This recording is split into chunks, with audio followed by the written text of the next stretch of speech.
Père et du Fils et du Saint-Esprit. Amen. Il leva les yeux et le vit, le regard de Jésus. Dans l'Évangile, le regard de Jésus n'est pas un regard fugace, mais un acte salvateur.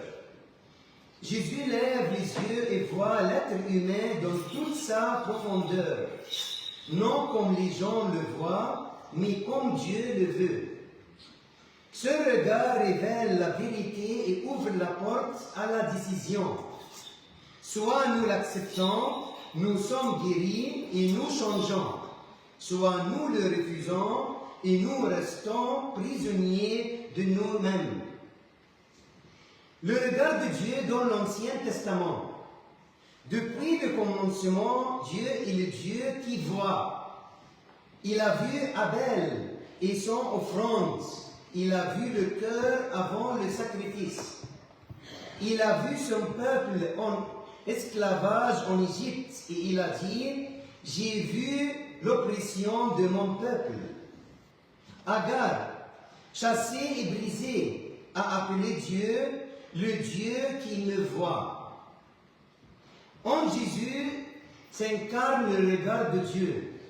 Il a regardé Matthieu le publicain et son regard s'est transformé. Il a regardé Pierre après son règnement et ce n'était pas un regard de condamnation, mais un regard d'amour qui a suscité les larmes et la repentance.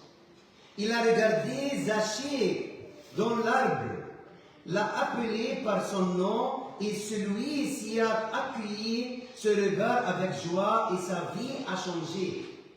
Il a regardé aussi le jeune homme riche et l'aimé, mais le jeune homme a rejeté ce regard et a préféré son argent. Certains ouvrant leur cœur sont guéris et se lèvent. D'autres sont fuis parce que la lumière dérange les ténèbres. Le problème n'est pas dans le regard de Dieu, mais dans la disposition de l'homme à être vu et dévoué. Aujourd'hui encore, Jésus lève les yeux vers nous.